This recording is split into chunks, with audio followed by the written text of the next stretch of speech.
Diesel अनुदान के तहत किन-किन लोगों को पैसा मिलेगा और किन-किन को नहीं मिलेगा और कैसे मिलेगा और क्या और किस तरह से मिलेगा और क्यों नहीं मिलेगा, आज हम आपको पूरी डिटेल्स में बताएँगे। तो आप जो है वीडियो को रोकिएगा नहीं और छोड़ कर के जाइए, आप पूरा ध्यान से सुनिएगा, एक ही जानकारी आपको मिलेगा।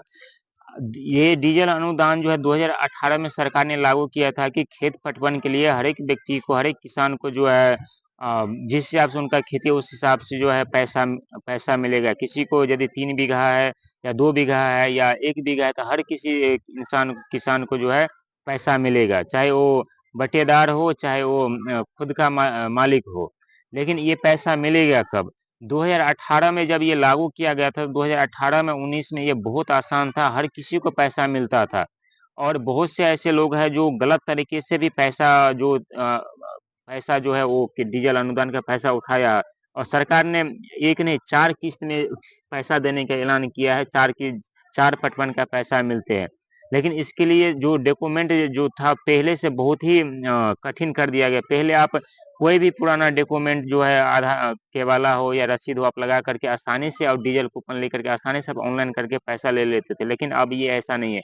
आपको अपने डीजल अनुदान के लिए, खेत पटवन के लिए आपको 1 से डेढ़ साल का करंट रसीद और कवाला की माँग होता है। और यदि आपके पास कवाला नहीं है, तो एलपीसी का माँग करते हैं ऑनलाइन करने के लिए, वो भी आपको करंट चाहिए होता है। और इसके अलावा डीजल कूपन जो पहले हाथ से लिखा हुआ मिलता था, अब हाथ से लिखा हुआ डीजल कूपन नहीं चलेगा।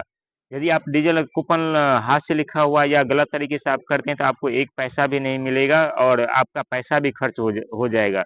इसके लिए आपको जो है पेट्रोल पंप से जो है जेन्युइन ओरिजिनल डीजल कूपन, जब आप तेल लेते हैं तो उस समय आपका डीजल कूपन लेना होगा। उस डीजल कूपन पे आपने जो किसान रजिस्ट्रेशन करवाया था, जो आपके पास किसान रजिस्ट्रेशन का उस किसान रजिस्ट्रेशन उस कूपन के ऊपर आपको एंट्री कराना होता है और अपना मोबाइल नंबर दर्ज कराना होता है। और यदि ये दोनों किसान रजिस्ट्रेशन आप अपने कूपन के ऊपर में कंप्यूटराइज आप टैप नहीं करवाते हैं, तो आप को ये पैसा कितना भी कुछ कर ले, आपको ये पैसा नहीं मिलेगा। यदि ऑनलाइन करवाने का अलग से आपका पैसा कट जाएगा। तो आप बेफ़िक्र होके, यदि आप जेनुइन में किसान हैं और खेती करते हैं, तो गलत काम मत करिए। आप जितना हो सके, यदि 1 पटवन यदि आपसे संभव है, 1 पटवन का पैसा उठाइए, यदि 2 का उठाइए। लेकिन गलत तरीके से यदि आप पैसा उठाना चाहेंगे, तो आपका फॉर्म रिजेक्ट हो जाएगा। यदि किसान सलाहकार कर देगा, यदि किसान सलाहकार नहीं करेगा, तो कोऑर्डिनेटर कर देगा। यदि कोऑर्डिनेटर नहीं करेगा, तो वो इससे ऊपर का अधिकारी होता है, वो आपका पेपर रिजेक्ट कर देगा और आप परेशान हो जाएँगे और आपको पैसा बिल्कुल नहीं मिलेगा।